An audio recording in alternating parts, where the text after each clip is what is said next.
Last class in the YouTube we have seen we have given a homework like that. आप में से काफी लोग इसको ट्राई किए होंगे, कुछ लोग तो इसका आंसर बताने की कोशिश भी किए हैं और मेरे को याद नहीं क्या आंसर दिए थे. But then you have to see here is an arrangement. क्या दिया है?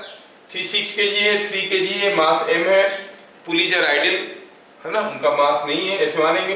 3 kg स्लाइड कर रहा है 2 मीटर पर सेकंड स्क्वायर में. पूछा है बताओ 6 kg का एक्सीलरेशन क्या है, m का एक्सीलरेशन क्या है और m का वैल्यू क्या है. Okay, let us start with the solution. पूछा है 6 kg का एक्सीलरेशन. अच्छा बताओ तो 3 kg के पास जो थ्रेड है इसमें टेंशन ज्यादा होगा कि 6 kg के पास जो थ्रेड है उसमें टेंशन ज्यादा होगा?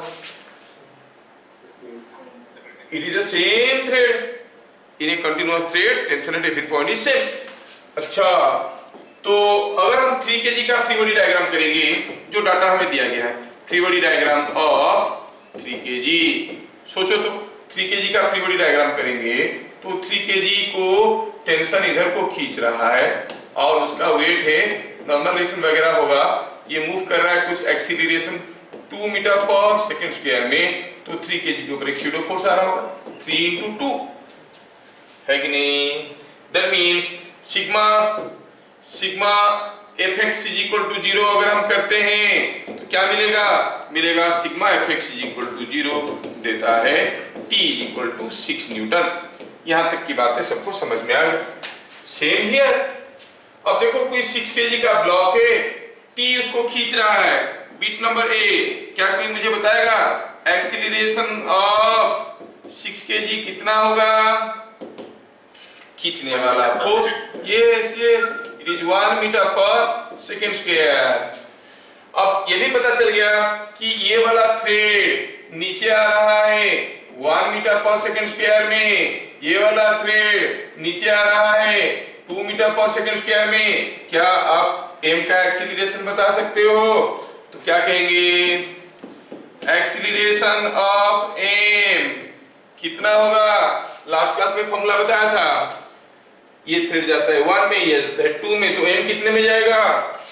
1 plus 2 by 2 3, yes 1.5, that is 3 by 2 metre पर सेकंड स्क्वायर. हर कोई आंसर नहीं बोल रहा है, मेरे को दुखी बना रहा है तुम लोग, ठीक है? तो आपको आंसर बीच बीच में बोलना चाहिए. तो दो चीजें मिल गया, एक्सीलरेशन ऑफ m मिल गया, एक्सीलरेशन ऑफ 6 kg मिल गया, बाकी रह गया मास m. अच्छा, मास m को पता करने के लिए I will go for the next page. थोड़ा मास m के बारे में सोचो तो ये मास m है जो नीचे जा रहा है 3/2 एक्सीलरेशन में, और इधर एक टेंशन है t, इधर एक टेंशन है t, इसका अपना वेट है mg, और क्या क्योंकि नीचे आ रहा है तो शूडो फोर्स आ रहा होगा m into a, that is 3m/2 है ना. तो sigma fy is equal to 0 क्या देने वाला है? 2t upward force plus 3m/2 is equal to mg. तो फिर t का वैल्यू तो हम लोग निकाल लिए थे, कितना निकल गया था t का value? It was something like 6 Newton. तो हम डालेंगे 6 के यहाँ पर वैल्यू डाल देंगे t का. 2 into 6 is 12 is equal to, ये है 10m, m गया common, 10 minus 3/2 is coming out to be 17/2. तो m कितना हो गया? 24/17 kg. क्या आपको समझ में आया? Is it understood? Yes sir. Yes. ठीक है? Yes. सर आज बड़े इंटरेस्टिंग चैप्टर के बारे में पढ़ेंगे जो बुक में एक सेपरेट चैप्टर करके दिया नहीं है, लेकिन हम लोग पढ़ेंगे. कोर्स खत्म करना मेरा काम है, आपका जिम्मा नहीं है. Your school will just promote you at class 11. Remember, they don't bother you learn और don't learn. None of the school will cover the entire syllabus, nor any coaching centre. But I promise to cover everything, titbit everything, nothing will be lost और left. तो springs के बारे में देखेंगे, ये बड़ा important है. ठीक है? क्या है स्प्रिंग? स्प्रिंग के बारे में आप सब कुछ जानते हो. कोई स्प्रिंग आपके पास है, उसको खींचो और छोड़ो तो वापस आ जाता है. कंप्रेस करो, छोड़ो तो वापस आ जाता है। तो वी आर लर्निंग अबाउट, इसमें दो चीज होता है, जब कोई स्प्रिंग को खींच रहे हो, जब वो लंबा हो रहा है, जब वो लंबा हो चुका है। एक हुआ spring in equilibrium, spring in transition, मतलब लेंथ अभी बढ़ रहा है। दो कैसे, स्प्रिंग इन जो ट्रांजिशन वाला पार्ट, उसको हम लोग OR के एनर्जी पावर चैप्टर में देखेंगे। और जब स्प्रिंग ऑलरेडी खींचा जा चुका है, अभी वो रेस्ट में है, तो हम कहेंगे स्प्रिंग्स आर इन इक्विलिब्रियम, तो उस पार्ट को देखेंगे। तो चलो हेडिंग को प्रॉपरली लिखते हैं ताकि आपको कोई कंफ्यूजन ना हो जाए। Springs in equilibrium, spring in equilibrium. क्योंकि आप लोग पहली बार कर रहे हो तो थोड़ा ढंग से करना, गड़बड़ मत कर देना, समझना ठीक से। पहला चीज तो हुआ point number 1, whenever a spring is deformed, अब deformed का मतलब हुआ, you say it is elongated or compressed, you say it is elongated or compressed, it develops a restoring force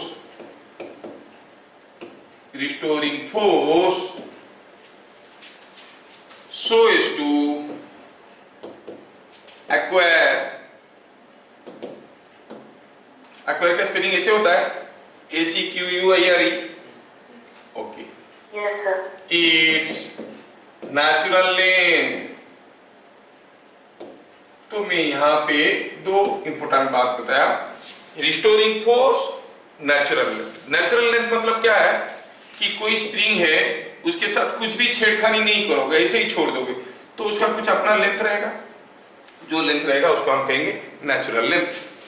जब इस स्प्रिंग को हम डिफॉर्म करेंगे, मतलब या तो कंप्रेस करेंगे या फिर खींच के लंबा करेंगे, तो जैसे आप कंप्रेस करोगे, देखो वो आपका हाथ को पुश कर रहा है ना।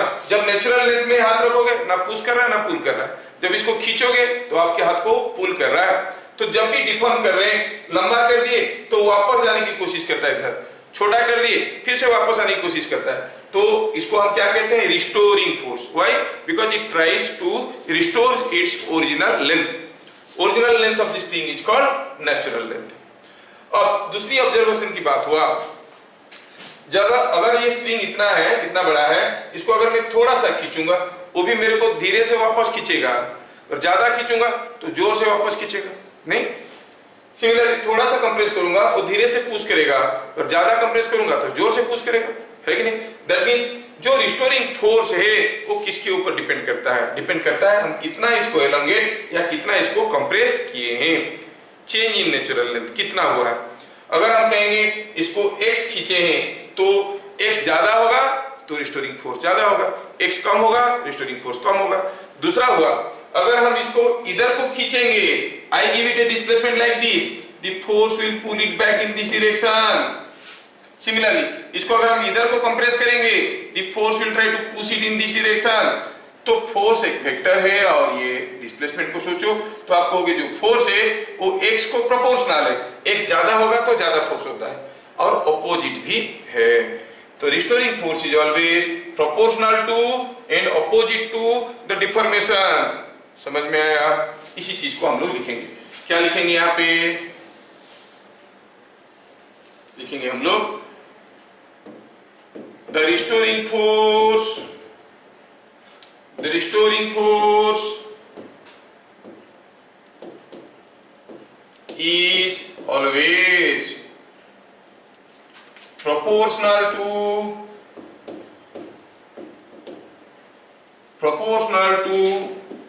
and opposite to the deformation। मतलब अगर हम कहेंगे x हुआ एलोंगेशन, तो जो रिस्टोरिंग फोर्स होगा, दैट रिस्टोरिंग फोर्स को हम कहेंगे spring force, Fs। The spring force is proportional to and opposite to the deformation. मतलब x जिस डायरेक्शन में होगा, ये उसका उल्टा डायरेक्शन में होगा, इसलिए we keep a minus sign here. x ज्यादा होगा फोर्स ज्यादा होगा। इसमें Fs क्या है? Fs is spring force. X क्या है? It is deformation, you call it elongation और कंप्रेशन, जो भी कहो, ये एलोंगेशन और कंप्रेशन है। The restoring force is always proportional to and opposite to the deformation. Proportional हुआ तो there must be proportionality constant. अगर यही चीज को हम लोग आगे बढ़ाएंगे तो लिखेंगे इसमें, तो F S is proportional to and opposite to X can be understood as F S is equal to minus times K X. और अगर आप एफ एस की मैग्नीट्यूड के बारे में बात करेंगे तो हम कहेंगे एफ एस में वेक्टर साइन उठा दिया तो I am talking about the magnitude. F S is equal to K X. K क्या है? फिर K is the spring constant. Spring constant, ये के क्या है? स्प्रिंग कांस्टेंट है। यूनिट ऑफ के क्या होगा? यूनिट ऑफ के क्या होगा? कोई बताएगा क्या? ये न्यूटन है, ये मान लो डिस्टेंस है तो मीटर में, तो क्या हो गया? इट इज न्यूटन पर मीटर और न्यूटन पर सेंटीमीटर, है ना। ये के जो है, के is different for different springs, और डिफरेंट स्प्रिंग्स अलग अलग स्प्रिंग के लिए अलग अलग होता है। And it depends on the material and make of spring। make of spring का मतलब हुआ कि जो स्प्रिंग बनाया वो पतला सा लूप में से बना है कि बड़ा बड़ा लूप में बना है, कॉपर का बना है कि स्टील का बना है, मटेरियल के ऊपर डिपेंड करता है, और कितना मोटा या कितना पतला है उसके ऊपर डिपेंड करता है। ठीक है, लंबा वाला स्प्रिंग है कि छोटा वाला स्प्रिंग है। मान लो कोई स्टील का स्प्रिंग है, ठीक है, इतना बड़ा स्प्रिंग है, आप आसानी से खींच के लंबा कर सकते हो। सेम स्प्रिंग अगर छोटा सा हो गया, खींच के लंबा करना आपके लिए मुश्किल हो जाता है, नहीं। तो डिपेंड करता है किसके ऊपर, कैसे बनाया गया स्प्रिंग को। लिख देता हूं, and also on natural length of spring. Natural length of spring, अब नेचुरल लेंथ के ऊपर कैसे डिपेंड करता है? मोटा मोटा ऐसे लूप होगा तो कैसे डिपेंड करेगा, स्टील का होगा तो कैसे डिपेंड करेगा, वो सारा चीज हम लोग देखेंगे, सारा चीज को हम लोग समझने की कोशिश करेंगे। तो F इज इक्वल टू के वाला फॉर्मूला में हमारा K क्या है? Spring constant. क्या है यूनिट? न्यूटन पर मीटर और न्यूटन पर सेंटीमीटर। यूजुअली 1 मीटर लंबा तो होता नहीं चीजें, हम इसको न्यूटन पर सेंटीमीटर भी कह सकते हैं। ठीक है, K is different for different springs and depends on, और end को क्यों लिखेंगे यहाँ पर? end को मिटा के लिखेंगे K depends on, K के बारे में कुछ इंपोर्टेंट पॉइंट्स हम लोग यहाँ पर लिख रहे हैं। K depends on the material and make of spring। समझ में आ रहा ना? make of spring मतलब शेप, साइज कैसा है, कितना लेंथ है। and also on the natural length of the spring। कोई बड़ा स्प्रिंग है, उसको खींच के लंबा करना आसान है। सेम स्प्रिंग का छोटा सा हिस्सा लेके आओ, खींच के लंबा करना आसान नहीं है। तो for same force deformations will be different for different length springs. तो उसको हम लोग डिटेल्स में देखेंगे लेंथ के ऊपर कैसे के डिपेंड करता है। फिलहाल तो हम जान लिए कि लेंथ के ऊपर डिपेंड करता है। क्या ये चीज आप लोग फिजिकली फील कर पा रहे हो? अगर मैं आपको कहूं, देख के बताओ, थोड़ा देख के बताओ कि ये दोनों स्प्रिंग में से, थोड़ा यहाँ पे और एक चीज लिख देते हैं, अगर K किसी एक स्प्रिंग का ज्यादा है for hard springs. Hard spring किसको कहते हैं? जिसको बहुत जोर से खींचो थोड़ा सा लंबा होता है, हार्ड स्प्रिंग। सॉफ्ट स्प्रिंग किसको कहेंगे? थोड़ा सा खींचो लंबा हो गया, है कि नहीं? हार्ड स्प्रिंग क्या है? जिसको जोर से खींचो तो थोड़ा सा लंबा होता है, मतलब बहुत ज्यादा फोर्स लगाओगे थोड़ा सा एलोंगेशन होगा। तो K क्या हो गया? K हो गया F/x। बहुत ज्यादा फोर्स लगाने से थोड़ा सा लंबा होता है, ये छोटा है ये बड़ा है, तो K क्या हो गया? K बड़ा हो गया। मतलब for hard springs K is more. And for soft springs, soft springs, K is less. समझ में आ रहा है क्या? क्या ये बात सबको समझ में आया? हार्ड स्प्रिंग क्या है, सॉफ्ट स्प्रिंग क्या है, किसको हार्ड स्प्रिंग कहेंगे? खींच के देखो आसानी से लंबा हो रहा है तो सॉफ्ट स्प्रिंग, बहुत डिफिकल्ट हो रहा है खींच के लंबा करने में तो वो हार्ड स्प्रिंग। ये आपको समझ में आना चाहिए। अच्छा, तो स्प्रिंग फोर्स के बारे में इतने सारा चीज देख लिए। हम लोग बात कर रहे थे स्प्रिंग्स इन इक्विलिब्रियम। अगर कोई स्प्रिंग ऑलरेडी इक्विलिब्रियम में है, लेट अस सी ये केस। पॉइंट नंबर, ये कौन सा पॉइंट था? पॉइंट नंबर 4 हो गया, 2 हो गया। पॉइंट नंबर 3 में देखेंगे, for a spring in equilibrium. Suppose हमारे पास कोई एक स्प्रिंग है, इस स्प्रिंग को कोई एक फोर्स खींच के रखा है, हम खींच रहे हैं उसको, हमारा फोर्स को Fd का डिफॉर्मिंग फोर्स। अगर हम खींचना बंद कर देंगे, ये प्लग से वापस आ जाएगा, कहीं यहां पर आके वो रुक जाएगा। स्प्रिंग का नेचुरल लेंथ कुछ इतना है, suppose this is what is the natural length of the spring. ठीक है, अगर ये नेचुरल लेंथ है स्प्रिंग का, ये अगर नेचुरल लेंथ है स्प्रिंग का ये, तो हम कहेंगे, अब ये स्प्रिंग का अगर नेचुरल लेंथ है तो हम कहेंगे स्प्रिंग को कितना एलोंगेट किया गया है, x इधर। अब ये स्प्रिंग इसको वापस खींचने की कोशिश कर रहा होगा और ये इक्विलिब्रियम में है।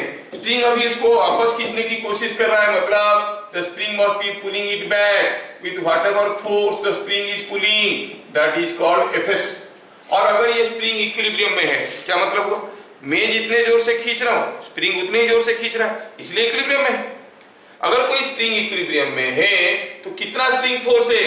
That equal to the deforming force. Deforming force मतलब जो फोर्स इसको खींच के अलग कर रहा है, लंबा कर रहा है या छोटा कर रहा है। हमारे पास कोई स्प्रिंग है, मैं इसको पकड़ के 10 न्यूटन फोर्स में खींचा, कुछ दूर आया, रुक गया। जब रुक गया, स्प्रिंग में फोर्स कितना है? मैं खींच रहा हूं 10 न्यूटन में, उसका बावजूद वो वापस नहीं जा रहा है या फिर आगे भी नहीं जा रहा है, ना मेरे को जाने दे रहा है ना खुद वापस जा रहा है, मतलब spring force is counter balancing my force, है कि नहीं? स्प्रिंग वापस खींचने की कोशिश कर रहा है, स्प्रिंग का फोर्स मेरा फोर्स के बराबर हो गया, हम वहीं पे रुक गए। So when the spring is in equilibrium, for a spring in equilibrium, आप क्या कहोगे? कोई स्प्रिंग अगर इक्विलिब्रियम में है तो आप कहोगे spring force is equal to deforming force. Fd क्या है? Deforming force.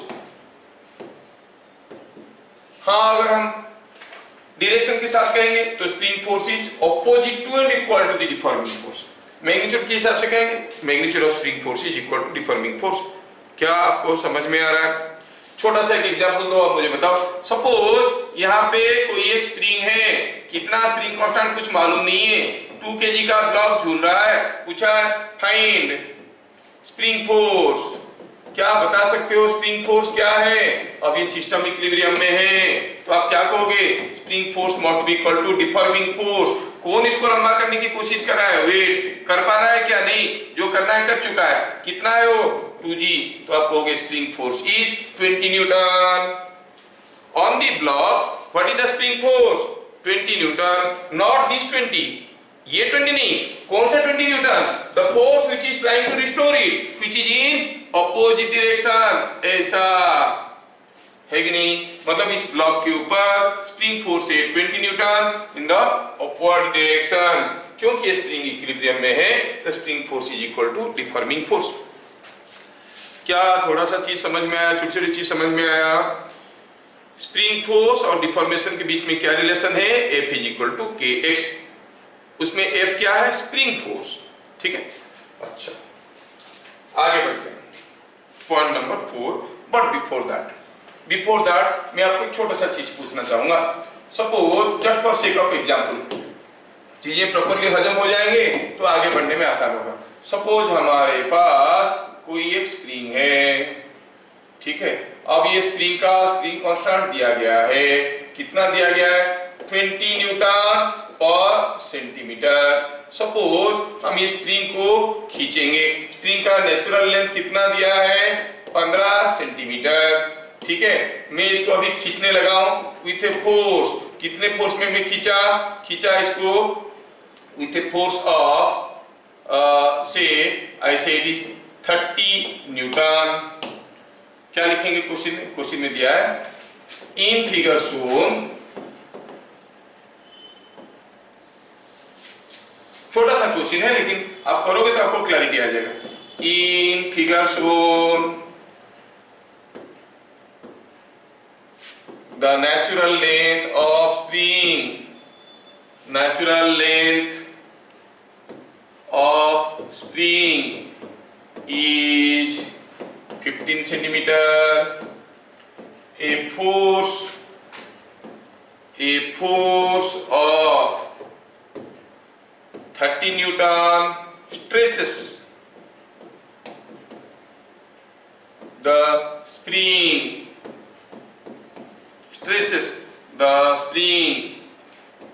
Find length of spring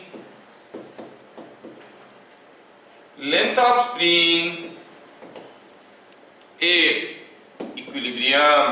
कितना सिंपल है, आप लोग बहुत ही आसानी से कर सकते हो। क्वेश्चन में दिया गया है K is 20 न्यूटन पर सेंटीमीटर, तो क्या बताएंगे हम यहाँ पे, आप बता सकते हो क्या इक्विलिब्रियम में स्प्रिंग फोर्स क्या होगा? What is the spring force? Solution कुछ ऐसे करेंगे 8 इक्विलिब्रियम, स्प्रिंग फोर्स कितना है भैया? इक्विलिब्रियम में आ चुका है, मेरा खींचने के बावजूद ही रेस्ट में, मतलब स्प्रिंग उतने ही जोर से वापस खींच रहा होगा। कोई मुझे बताएगा what is the spring force at equilibrium? What is the spring force at equilibrium? ये मैं 30 न्यूटन फोर्स में खींच रहा हूं और वो रेस्ट में, मतलब स्प्रिंग भी वापस उतने ही जोर से खींच रहा है, तो स्प्रिंग फोर्स एट इक्विलिब्रियम क्या हो गया? 30 न्यूटन। फाइन। स्प्रिंग कांस्टेंट वो दिया गया है 20 न्यूटन पर सेंटीमीटर। ये वाला ऐसे खींचने के कारण ये एलोंगेट होगा कि कंप्रेस होगा? एलोंगेट होगा, तो हम कहेंगे एलोंगेशन कितना होगा? फॉर्मूला क्या है एलोंगेशन का? सब तो नहीं बताए, पूछ रहे हैं। अरे बताए थे, F is equal to kx और x is equal to spring force by k, है कि नहीं? स्प्रिंग फोर्स कितना है? Spring force is 30 newton, k कितना है? 20 न्यूटन पर सेंटीमीटर। ये ऊपर है न्यूटन, नीचे है न्यूटन पर सेंटीमीटर। क्या आएगा ये? 1.5 क्या यूनिट आएगा? Centimetre. So elongation in the spring is 1.5 centimetre. समझ में आया? स्प्रिंग का नेचुरल लेंथ कितना था? नेचुरल लेंथ था 15 सेंटीमीटर, खींचे 30 न्यूटन में और खुल गया कितना? 1.5 सेंटीमीटर। क्या पूछा है? Find length of the spring at equilibrium, तो क्या कहेंगे? Eight equilibrium length of spring, कोई बताएगा क्या कितना बनेगा? ये 16.5, ये 1.5 है और पहले से 15 था, तो it is coming out to be 16.5 centimetre. At equilibrium length of the spring is 16.5 centimetre. ठीक है, is coming out to be 16.5 centimetre.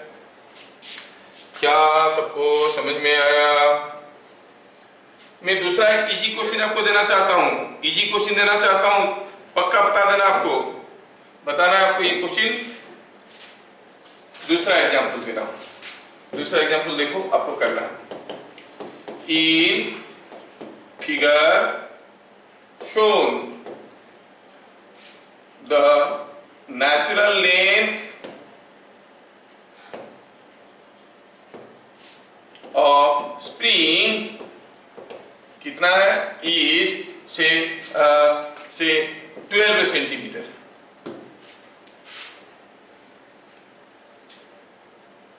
ठीक है, given K is equal two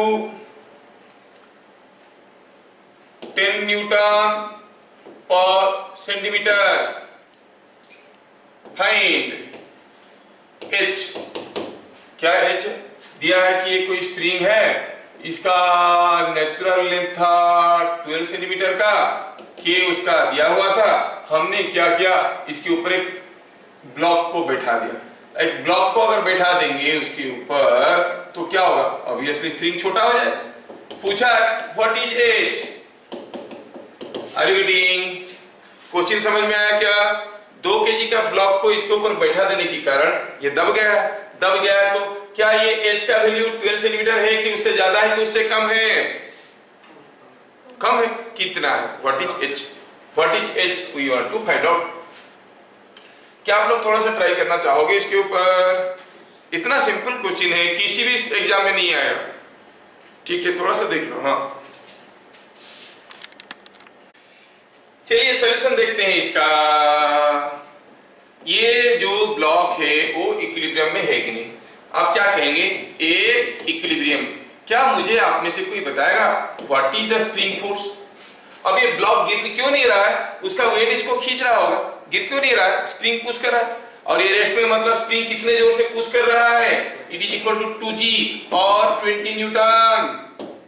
is it understood? Yes. Spring constant दिया है क्या? हाँ दिया है सर। कितना दिया है? 10 न्यूटन पर सेंटीमीटर। स्प्रिंग में एलांगेशन हुआ है कि कंप्रेशन हुआ है? कंप्रेशन हुआ है। Compression in spring. कितना हुआ कंप्रेशन? स्प्रिंग फोर्स बाय के। अब जानते हो F बाय के कितना? 20 बाय 10 and you understand it is 2 centimetre, है ना? प्राची ने क्या कर दिया? 2 लिख दिया, हिस्टोरिक फोर्स को 2 ले लिया। क्यों प्राची? मैं जानता हूं तुम कहां गलत किए हो। तो ये हो गया 2 सेंटीमीटर। तो ये हो गया 2 सेंटीमीटर। अगर ये 2 सेंटीमीटर हो गया तो ये कंप्रेशन हो गया 10 centimetre. Now h is equal to natural length minus compression. कितना छोटा हो गया है? नेचुरल लेंथ कितना था भाई? नेचुरल लेंथ था कितना?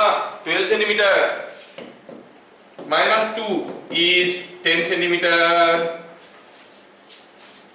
समझ में आया क्या? हाँ चलिए। यस अगर समझ में आ गया अगला क्वेश्चन करिए। Don't take your school as your yardstick. School में जो पढ़ाएंगे वो कोर्स है, जो नहीं पढ़ाएंगे वो कोर्स नहीं है। ऐसा नहीं है, डोंट रिलाई अपॉन देम। तो अगला क्वेश्चन देखिए। यहाँ पे कोई एक ब्लॉक रखा है, किसी स्प्रिंग के ऊपर रखा है और यहाँ से कोई एक ब्लॉक झूल रहा है, किसी स्प्रिंग से झूल रहा है। हाँ सपोज ये दिया है 2 kg का ब्लॉक और ये हाइट दिया है कितना? 10 सेंटीमीटर। ये दिया है 3 kg का ब्लॉक, ये हाइट, ये डिस्टेंस कितना दिया है? से 18 centimetre. See the 2 figures. In figure shown same spring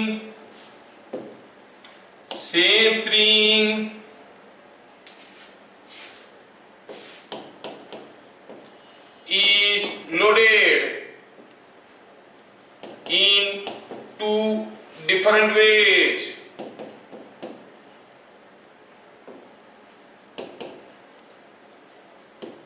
Find the spring constant. अरे कुछ तो दिया नहीं है, स्प्रिंग कांस्टेंट भी दिया नहीं है। पूछा स्प्रिंग कांस्टेंट निकालो। जब स्प्रिंग के ऊपर बैठा दिए, किसको बैठा दिए? स्प्रिंग के ऊपर 2 kg को इसके ऊपर बैठा दिए, तब उसका हाइट था 10 सेंटीमीटर। 3 kg को झुला दिए, तब लेंथ हो गया 18 सेंटीमीटर। आपको क्या लग रहा है? क्या स्प्रिंग का नेचुरल लेंथ 10 सेंटीमीटर है या उससे ज्यादा है या उससे कम है? Natural length of the spring is 10 centimeter or more than 10 centimeter or less than 10 centimeter? More than. Natural length of the spring is 18 centimeter or more than 18 centimeter or less than 18 centimeter? Less than 18. मतलब 10 और 18 के बीच में रहेगा। लेकिन वो नहीं पूछा है what is the spring constant। आप लोग पक्का कर सकते हो, दिमाग पर जोर डालो। Try now. Let me work it out now. Let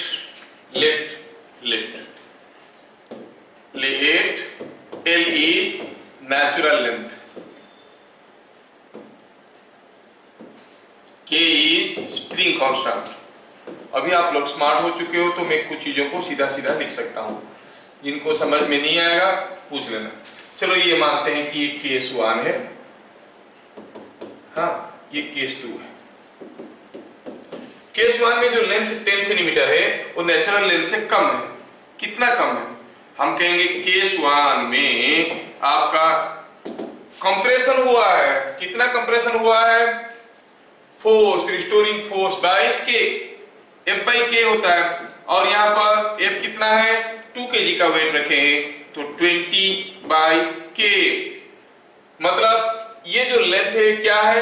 natural length से कम है। कितना कम है? इतना कम है। This is the compression. ठीक है, अगर ये कंप्रेशन है तो आप कहोगे अब ये L minus 20 by K is equal to how much it is given?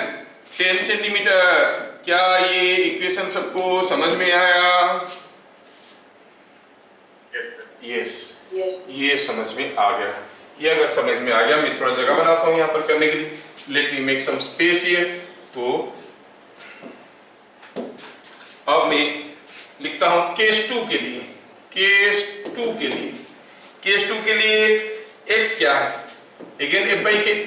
F by के मतलब क्या फोर्स खींच रहा है? 30 न्यूटन का। के मालूम नहीं है। ये क्या है? एलोंगेशन।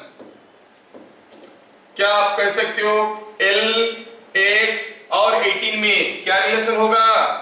L प्लस x, ये एलोंगेशन हुआ है। L plus 30 by K is L plus 13 by K is equal to 18 centimetre. ये इक्वेशन नंबर 2 है। सॉल्व करना क्या बड़ी चीज है?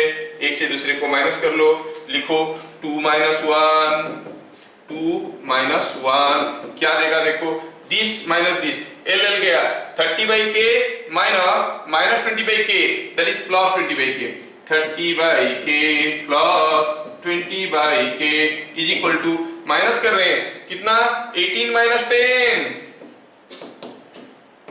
मिला क्या? 50 by K is equal to 8। 50 by K is equal to 8। तो 50 by K is equal to 8, मतलब के कितना है? 50 बाई 8। हम तो वेट को न्यूटन में लिए थे, ये सारा लेंथ सेंटीमीटर में लिए थे, तो इसलिए आएगा 50 बाई 8। 50 बाई 8 न्यूटन पर सेंटीमीटर। क्या किसी का आंसर आया था? यस, आया था। कितना था ये? 6 पॉइंट समथिंग। कोई बोला था? कोई बोला था 6 पॉइंट समथिंग? तो आंसर यस, देखो आ गया, बालकिशन का आ गया। 50 by 8 that is 25 by 4, 6.25। 25 by 4 होता है 6.25 सेंटीमीटर न्यूटन पर सेंटीमीटर। क्या ये सबको समझ में आया? Is it understood? Yes sir. Yes. अगला क्वेश्चन, अगला क्वेश्चन, नेक्स्ट क्वेश्चन दे रहा हूं। तो यहां पर 2 स्प्रिंग लगे हैं और कोई हॉरिजॉन्टल बार को सस्पेंड करके रखे हैं बाय 2 स्प्रिंग्स। कोई एक यूनिफॉर्म बार है, वो ऐसा झूल रहा है। ठीक है, ठीक है। ये स्प्रिंग का स्प्रिंग कांस्टेंट K1 है, ये स्प्रिंग का स्प्रिंग कांस्टेंट K2 है। तो हम लिखेंगे इसमें थोड़ा ये चीज को ले आएंगे, थोड़ा मैं इसको रिड्रॉ करता हूं। यहां पर हुआ क्या है? कोई एक बार को, कोई यूनिफॉर्म हेवी बार को ऐसे झुला के रखें तो टेढ़ा हो गया। ठीक है, अगर दोनों स्प्रिंग बराबर लंबा होते तो ये सीधा रहता, लेकिन टेढ़ा हो गया। AB is a uniform bar. What is more, K1 और K2? सोच के बताओ। AB is a uniform bar. Given that both springs have same natural length,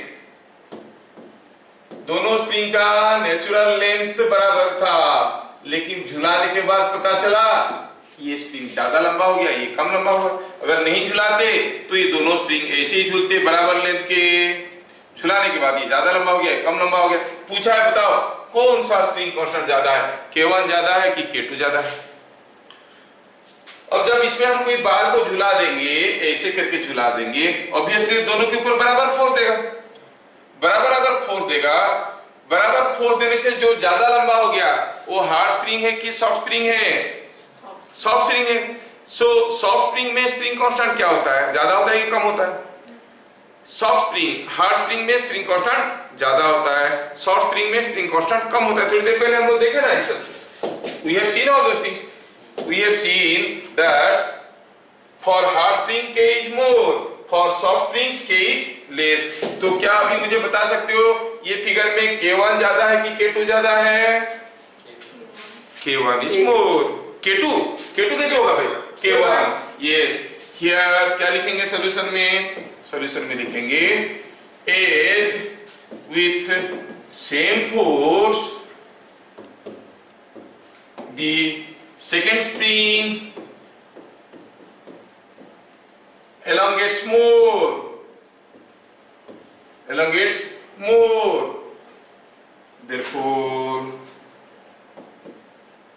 therefore K2 is less than K1.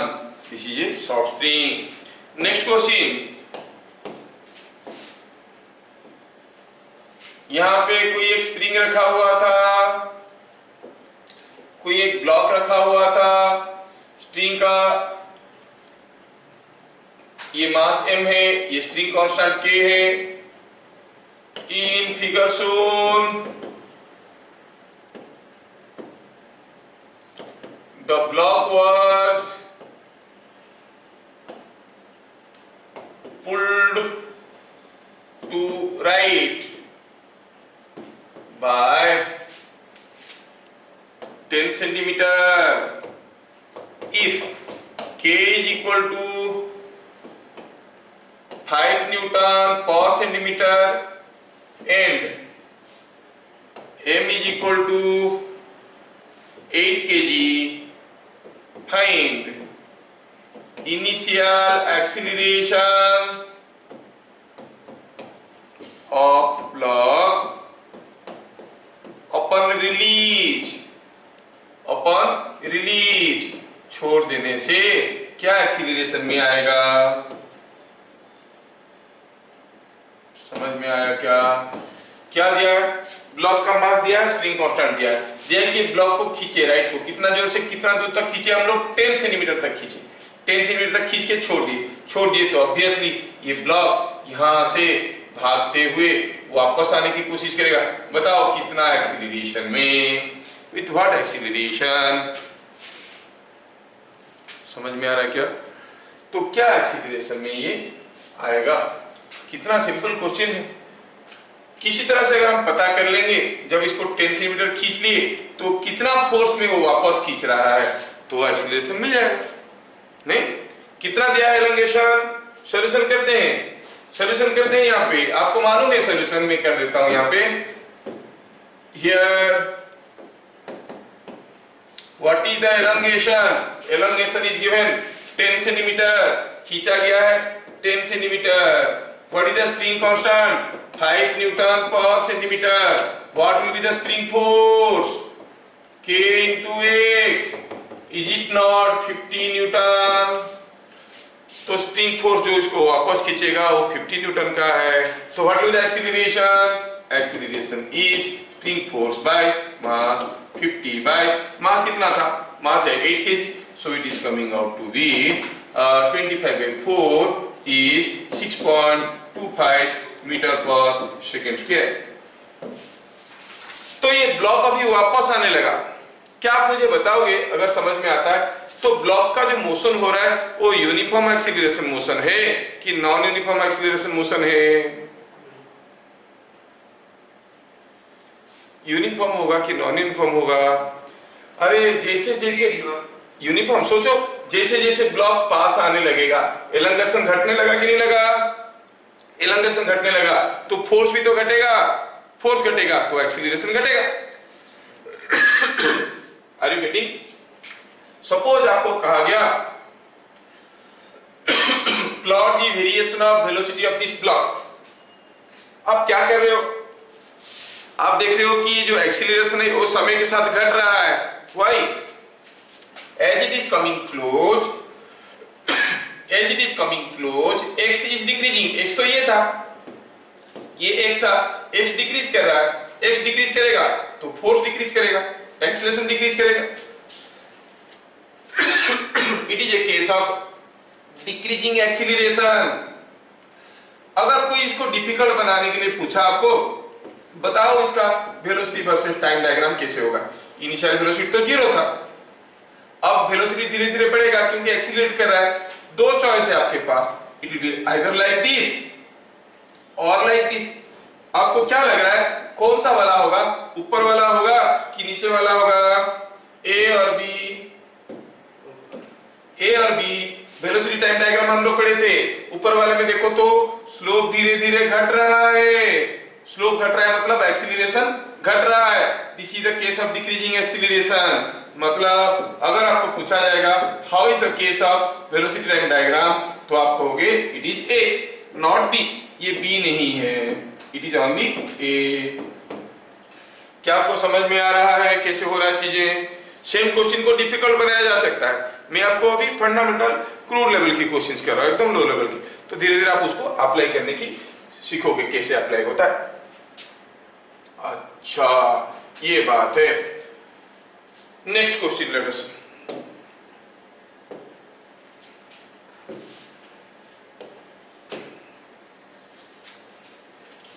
यहां पर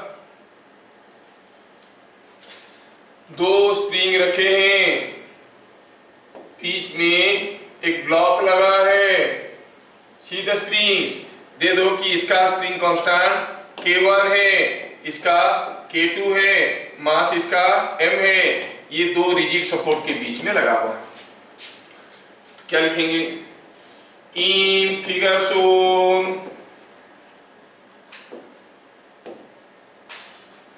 the springs are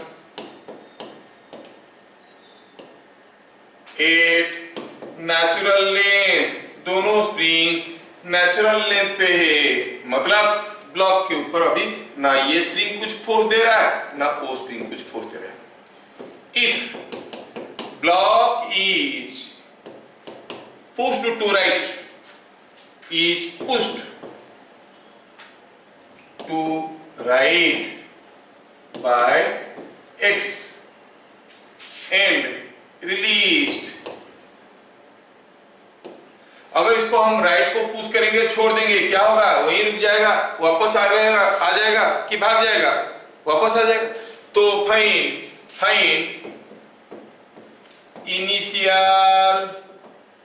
initial acceleration of block. क्या आप लोग इस क्वेश्चन को कर सकते हो? सोचना क्या है, अगर ये ब्लॉक को मैं थोड़ा इधर खींचूं तो ये कितना एक्स डिस्प्लेस करने के बाद छोड़ देने से कितना एक्सीलरेशन में वापस आएगा, वो हमें निकालना है। Is that clear? क्वेश्चन है ये। सॉल्यूशन करेंगे। सॉल्यूशन में देखेंगे कि अगर ये ब्लॉक को मैं इधर एक्स डिस्प्लेस करता हूं at the displaced position,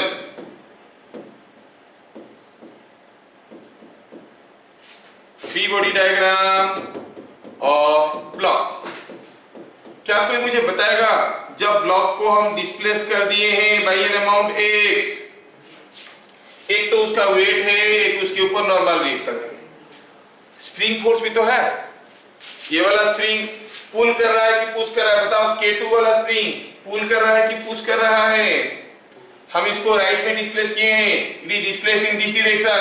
K2 वाला स्प्रिंग इसको पुश कर रहा है, और जो हमारा K1 वाला स्प्रिंग पुल कर रहा है कि पुश कर रहा है? पुल कर रहा है। Are you getting? अगर इसको मैं x डिस्प्लेस किया तो ये x कंप्रेस हो गया। x कंप्रेस हो जाने से कितना जोर से पुश करेगा? K2x।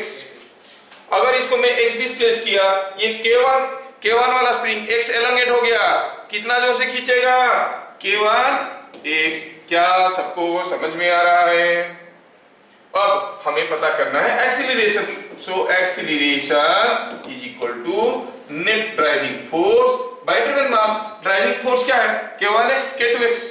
मास क्या है? मास तो m है, दिया है, तो हम कहेंगे it is k1x plus k2x whole divided by m। This is the acceleration of the block.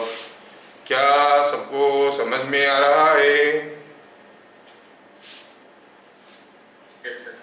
Yes yes yes yes, ठीक। नेक्स्ट क्वेश्चन देखते हैं। Here is a pulley arrangement और ये कोई एक ब्लॉक लगा है 3 kg का, यहां पर कोई एक स्प्रिंग लगा है, उसके नीचे एक ब्लॉक लगा है 2 kg का। थोड़ा ध्यान से देखना, ठीक है। In figure shown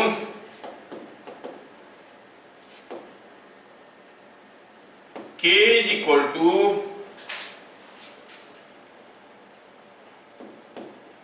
K is equal to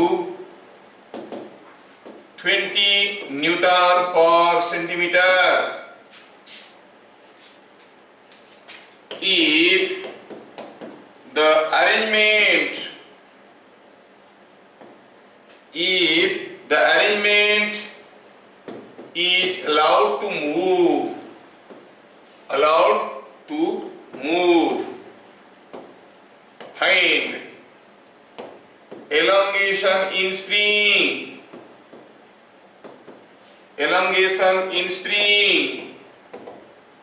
at steady state। मतलब जब एलोंगेशन फिक्स हो गया और बदल नहीं रहा है तब एलोंगेशन कितना है। क्या आपको पहले क्वेश्चन समझ में आ गया?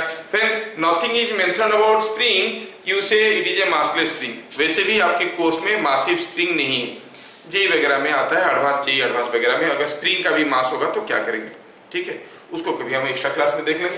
तो हम देख रहे हैं कि जब स्प्रिंग के बारे में नहीं कहा गया तो आप सोचोगे कि ये स्प्रिंग का कोई मास नहीं है। अच्छा ये बात है, तो पूछा है बताओ स्प्रिंग में एलोंगेशन कितना है, k का वैल्यू आपको दिया हुआ है। It is so simple, all of you know it very well. This is an Atout machine arrangement. This will go down with some acceleration a, this will go up with same acceleration a. If here is tension t, here will be also tension t, है कि नहीं? तो क्या कहेंगे हम इस case में? हमें Atout machine वाला फॉर्मूला आता है, हम सीधे लिखेंगे कि the tension is m2 minus 2m1 m2 by m1 plus m2 whole into g. याद है कि भूल गए? बता देंगे फॉर्मूला। तो क्या कहेंगे इसको? It is twice of m1 2 m2 3 2 plus 3 into g. कितना हो गया रे भैया? ये 5 2 4 3 12 24 Newton. So it is 24 Newton. तो ये ब्लॉक के ऊपर स्प्रिंग कितना फोर्स लगा रहा है, कितना जोर से खींच रहा है? 24 न्यूटन। तो हम कहेंगे so the spring force is 24 Newton. क्यों? क्योंकि ब्लॉक के ऊपर जो फोर्स है वो 24 न्यूटन का है। कौन खींच रहा है? स्प्रिंग खींच रहा है।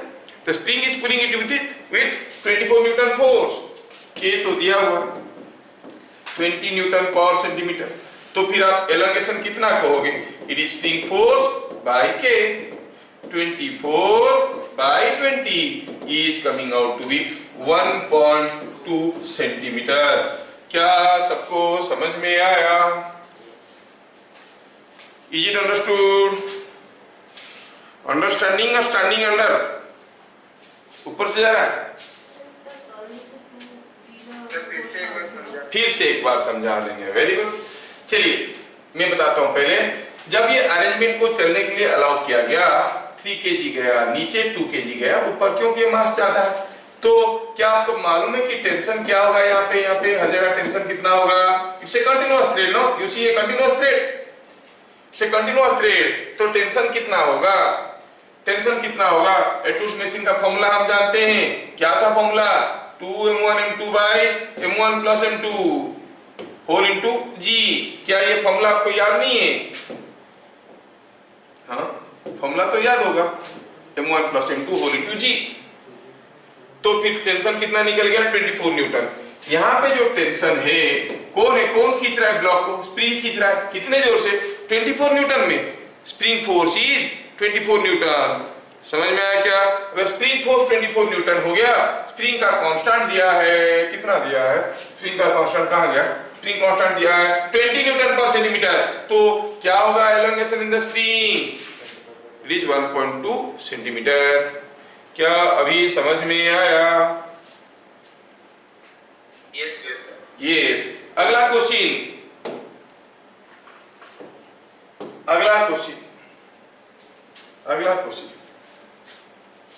हाँ, तो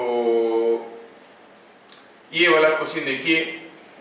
कोई एक स्प्रिंग है और यहाँ पे कोई एक ब्लॉक लगा है, कितना? 4 kg का।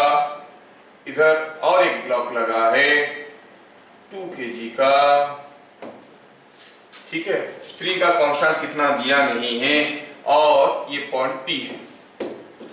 ये पॉइंट P है। जेई का क्वेश्चन है, प्लीज मेरे लिए कर लेना दिमाग लगा के। जेई का क्वेश्चन है, ये पॉइंट P है। अगर हम यहाँ पे कैंची मार देंगे तो क्या होगा? 2 kg गिर जाएगा और 4 kg अपनी जगह रहेगा कि नीचे आएगा कि ऊपर की तरफ फेंका जाएगा? क्या लग रहा है आपको? ऊपर की तरफ फेंका जाएगा। क्वेश्चन क्या है? इफ और इन figure shown, if the thread end point P is cut, find initial acceleration of 2 kg, initial acceleration of 2 kg and 4 kg, दोनों का इनिशियल एक्सीलरेशन बताओ। क्या हुआ? कैंची मार दिए, 2 kg का एक्सीलरेशन कितना होगा, 4 kg का एक्सीलरेशन कितना होगा? 2 kg का एक्सीलरेशन तो और कोई बता देगा, कैंची मार देंगे तो गिरेगा तो एक्सीलरेशन क्या है? जी ओनली। अरे acceleration of anything falling freely under gravity, acceleration क्या है? जी ओनली। तो ये समझ में आ गया सबको। सॉल्यूशन ने तो पहला पार्ट में बता दिया, दूसरा पार्ट आप बताओ। Acceleration of 2 kg is g in the downward direction। अब पता करना है what is acceleration of 4 kg। समझ में आया? इनिशियल एक्सीलरेशन पूछा, ठीक है, कोशिश करो। अब मैं बताता हूं इसको। Let me do it now. देखो, at equilibrium what was the spring force? पहले बताओ, ये स्प्रिंग में कितना फोर्स था? सर स्प्रिंग कांस्टेंट मालूम नहीं है, एलोंगेशन मालूम नहीं है, कैसे निकालेंगे? अरे कैसे निकालोगे? खींचने वाला फोर्स कितना है? 6 kg है। तो ये गिर क्यों नहीं रहा? स्प्रिंग खींच के रखा होगा। What is the spring force? It is 6G and in upward direction, है कि नहीं? स्प्रिंग फोर्स है 6G। जैसे कैंची मार दिए, क्या स्प्रिंग फोर्स बदल जाएगा? नहीं, ये ऑलरेडी कुछ एलोंगेटेड है। अभी काटने के बाद ये ऊपर जाएगा, एलोंगेशन घटेगा, स्प्रिंग फोर्स घटेगा। But initially what is the spring force? काटने की तुरंत बाद स्प्रिंग फोर्स क्या है? 60 न्यूटन, है कि नहीं? सो जस्ट आफ्टर कटिंग, सोचो, अगर देखेंगे 4 kg को ऊपर स्प्रिंग खींच रहा है, कितना में? 6G फोर्स में, और उसका अपना वेट है 4G। काट चुके हैं तो 2 kg भाग चुका है। अब क्या होगा? एक्सीलरेशन ऑब्वियसली ऊपर की तरफ होगा। आप क्या कहोगे? Acceleration of 4 kg। Net force by mass, ऊपर की तरफ 60, नीचे की तरफ 40, बाय क्या मास है? ये 4 kg है, तो divided by 4। Is it not coming out to be 5 metre per second square? क्या सबको समझ में आ रहा है ये चीज? Is it understood? Yes, है ना? तो थोड़ा आप लोग मेहनत करोगे तो चीजें समझ में आएगा, चीजें समझ में आ जाएगा अगर आप थोड़ा सा इसको मेहनत करोगे तो। इधर clear? Next question. In the same spring, is same spring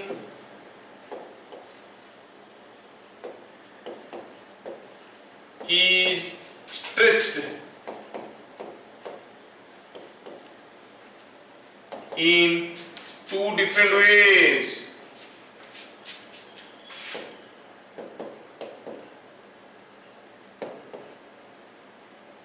As shown. ठीक है, in which case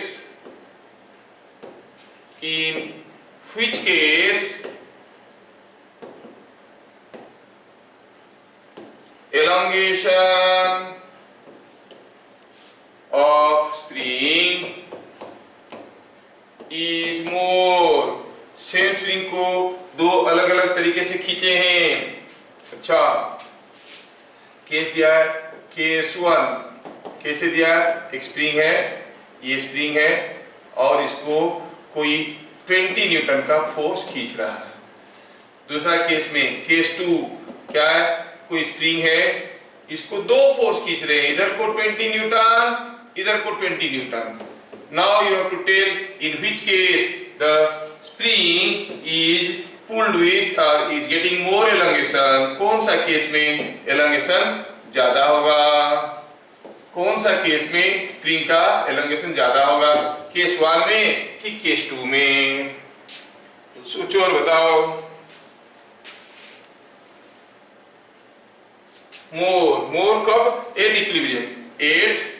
इक्विलिब्रियम, जब ये स्प्रिंग इक्विलिब्रियम में आ चुका है। सेम स्प्रिंग है, मतलब दोनों का स्प्रिंग कांस्टेंट बराबर है। क्या बता सकते हो कौन सा केस में एलोंगेशन ज्यादा होगा? सर केस 2, पहला आंसर आया case 2। Any other answer? Both are same. दूसरा आंसर? Any other answer? सोचो। अरे कैसे सोचना है? दोनों स्प्रिंग का के बराबर है। जिस केस में स्प्रिंग फोर्स बराबर होगा, जिस केस में स्प्रिंग फोर्स बराबर होगा। देखो तो पहला केस में स्प्रिंग फोर्स कितना है? अगर ये इक्विलिब्रियम में है, what is the spring force? What is the spring? 20 Newton, जो कि वापस खींच रहा होगा। दूसरे केस में भी तो स्प्रिंग इक्विलिब्रियम में है, अब हम इसको खींच रहे हैं फिर भी ये वापस नहीं आ रहा है, मतलब स्प्रिंग इसको वापस खींच रहा है स्प्रिंग और ये आगे नहीं जा रहा है, मतलब हम जितने जोर से खींच रहे हैं स्प्रिंग फोर्स उतने ही होगा। अरे क्या हम ये क्वेश्चन नहीं किए थे? कोई थ्रेड को इधर से खींचो 10 न्यूटन में या फिर दोनों तरफ से खींचो 10 न्यूटन में, कौन सा केस में टेंशन ज्यादा होता था? Tension was same in each case, same here also. आप देखोगे पहला केस में स्प्रिंग फोर्स कितना है? 20 न्यूटन। नहीं तो ये पॉइंट और आगे जाता, आगे क्यों नहीं जा रहा? स्प्रिंग फोर्स रोक रहा है। ये पॉइंट आगे क्यों नहीं जा रहा? ये स्प्रिंग फोर्स खींच रहा है कि नहीं? स्प्रिंग फोर्स इसको खींच रहा है वापस, है ना? तो इस केस में दोनों केस में स्प्रिंग फोर्स बराबर है, तो हम कहेंगे in each case the spring force is same as 20 Newton. So elongation का क्या फॉर्मूला था? स्प्रिंग फोर्स बाई के is same in each case। क्या सबको समझ में आया? Elongation is same in each case. Okay. Go to the next question. यहां पर दो ब्लॉक रखे हुए हैं और उनके बीच में एक स्प्रिंग लगा है। ये दो ब्लॉक है, ठीक है। अब क्या हुआ? ये ब्लॉक दिया है ऐसे 4 kg का और ये ब्लॉक दिया है 3 kg का। इसको आप कहोगे M1, इसको आप कहोगे M2। The two blocks